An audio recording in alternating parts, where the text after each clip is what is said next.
You're listening to Blue Radio, bringing the vibe. Radio. If you're listening to us right about now, my good name is Ian Kipto, your co-host, or rather your host on this episode, right here on Blue Invest 2024. And as we continue to bring you conversations that shape the blue economy, that shape Africa, I am joined by, in Kenya we say mukuchu, meaning money, and we want to talk about investments. So you are here, you want to invest in your business, you want to invest in your company, you want to find the people who can invest in you. How do you go about that? Well, this is the conversation for you. I am joined by Maina.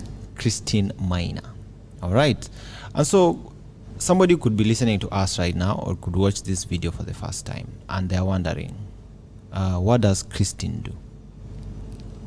Yes, thank you very much. It's a pleasure to be here at Blue Radio. My name is Maina and I am the CEO of the East Africa Venture Capital Association.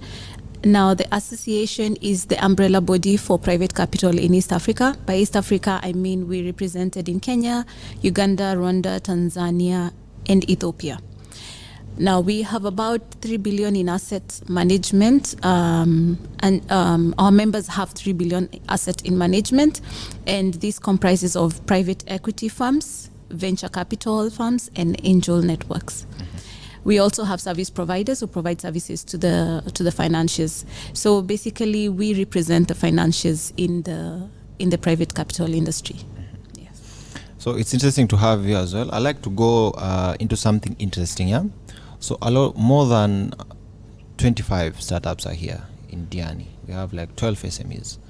All these businesses are looking for an angel investor or somebody who would actually help them scale, help them move forward in their businesses.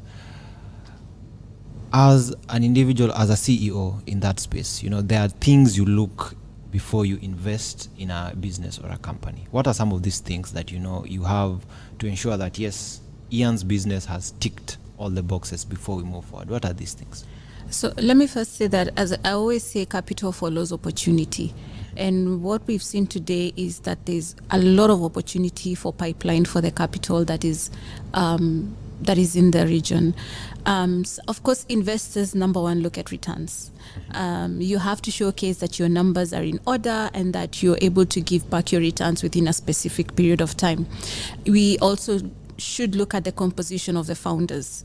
What is the chemistry the founders have? What is their governance? How do they keep their books? So these are the more detailed aspects that investors would look at in businesses.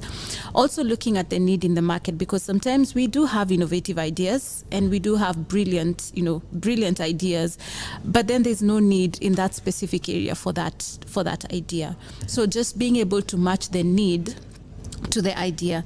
But I think that is something that we've seen being showcased today by the MSMEs who've been able to present during the pitching session. I've had some very brilliant ideas from all over Africa. Blue Invest Conference Africa has put together actually entrepreneurs who've come from all over the continent. And it's amazing to just listen to the kind of innovative ideas that don't only have returns, but also have impact. Now, impact is another thing that investors look at. What kind of impact does your business have? We've already had about sustainability, so there's no need for me to go to that. So looking at how many jobs is your business able to provide, what kind of impact do you have to the environment, and are you also sustainable? So those are the many things that investors actually look at. Interesting, yeah. I believe for anyone listening in, you should note that.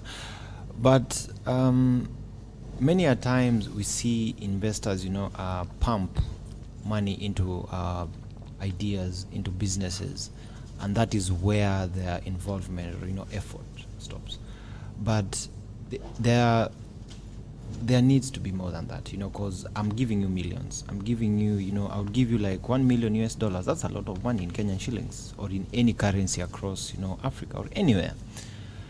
As a CEO and an investor, what other services do you offer beyond, the cash incentive to, these companies and organizations? So basically, how like I said, our membership is comprised of private equity and venture capital. Maybe I should touch a bit on that. So private equity are investors who put in money in exchange for shares of your company, and then for a given period of time. And then when that period has elapsed and there's been returns, then the investor exits from the business with their returns, which is form of an interest. Now, so we're looking at private equity. The way the model works is that the investor does not just give money, but they also offer technical assistance. Most of the time you find that some of the investors will also be on the boards of the companies, and they're able to advise the management of the company on the way forward. They do not only provide technical assistance in terms of trainings, but they're also able to, support in offering their networks.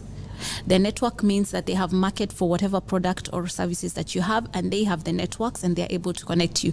I'm sure you've watched something called the Shark Tank. Yes. So how that works, and you see those are angel investors or VCs. So they come in and they listen to the business, and for them, the sharks, they don't only have the money. They don't just give money because the idea is brilliant or it has returns. They also look at how close am I to this industry or sector. Am I able to offer not only technical support, but am I able to also connect this person to the market? Am I able to offer them advice? Do I have experience in this sector? So you find that you should not just go to an investor, even for you as a business person, because the investor only has money. Be able to identify an investor who can offer more than money, who can offer technical assistance, who can offer, who has networks within the sector that you're looking at. And that will enable you to be able to give back returns to the investor. Why? Because you're going to have a successful business. So you must have that chemistry. So, it's not just receiving the money. There's a lot that goes into it other than the money. Yeah. All right. Before we started the conversation, I asked if you had attended, some of the pitches today. And, today you're not only here to learn, to observe, and to impact, these organizations, but you're here by extension representing a whole team, because you are CEO of investors. So that means that you have a lot of people looking up to you.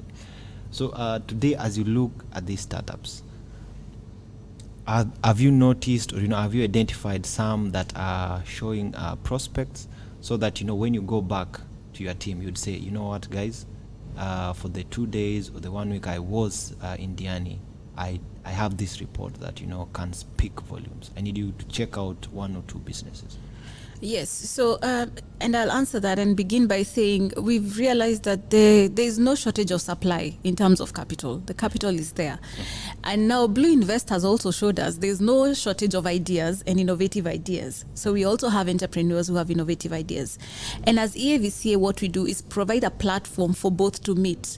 So you have supply of capital on one side that needs to be matched to the innovative ideas that are out there. And I've been able to meet some of the entrepreneurs today who have brilliant ideas. Some of them are not pitching at the front. And that's why I like this conference, because it's more of a B2B conference where you're able to sit with some of these MSMEs and entrepreneurs and listen to them, and not just the ones that are pitching. And I've been able to hear also, equally brilliant ideas, and that's why we are here, so that there are investors who are ready to invest into the ideas that are being pitched, and then there are investors who have not attended, and so us being here on their behalf are able to look at what are the ideas that we think that this one definitely needs financing. This is a need and an opportunity that's only lacking financing and assistance, and I've definitely been able to meet some of those. I would say there's one idea I've had, and I won't say what it's about, but I really thought it was a brilliant idea because it connects not just the blue economy, but also the circular economy. So you're looking at people who are not, just looking at impact in terms of the way we see it providing jobs, but they're looking at how they're able to manage the environment, or rather look after the environment. They're looking at waste management. In the blue economy, we have a lot of waste that is, dumped into the oceans and the rivers and the lakes. And so I've been able to hear of, entrepreneurs who are also dealing with waste management, so that the ones that are dealing with aquaculture and marine culture and everything else, have an easier time because you have someone else who's dealing with waste management. So I like the idea of the circular economy just coming into the sector.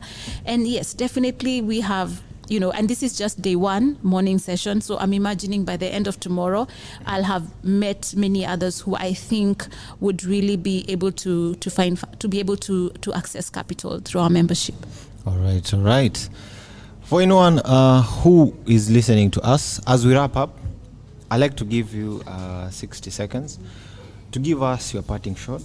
First and foremost, as a CEO, and secondly, as a business person, because in one way or another, you've been in their shoes. At some point, you've started businesses, you've run businesses, and a lot of business people would listen to this conversation and they would want to pick something that they would want to apply to their businesses, or how they run things. What would that message be? Yeah, so I've also been an entrepreneur and someone who was also, seeking financing when I was much younger. I started business when I was much younger. And what I'd encourage entrepreneurs is do not give up. This is not for the weak-hearted. It needs you to really have a tough skin. Believe in your idea. Sometimes you meet investors who, have money and they're saying, we're not putting in money in this, we're putting money in this sector. Don't change your sector because an investor wants to invest in that sector. Stick to what you believe in, because you've taken time to do a lot of research and to the point where you've gotten to believe that this is the business that I want to do and it will succeed. So stick to that. As much as you'll meet many investors who are not willing to go into that sector, just be confident with your idea and keep pitching it to as many people. Make sure that you also meet other entrepreneurs who are in the same field. Try and find out, what did they do that worked? What is it that did not work? And I believe that, if you're resilient and you keep at it, at the end of the day, you're going to be successful. Be ready to also learn to change some things. Don't be so rigid with your idea. Be ready to learn and be flexible with your strategies also. All right. And if you've been following the conversation and you do forget everything that we've talked about, I think the message for me, or the takeaway, is resilience. Keep soldiering on and stay focused. Eventually you'll get to your goal. Yeah. All right. That has been the conversation for you, ladies and gentlemen. Another conversation, another day. Remember, www.blueradio.co.ke is where you can find us live and direct.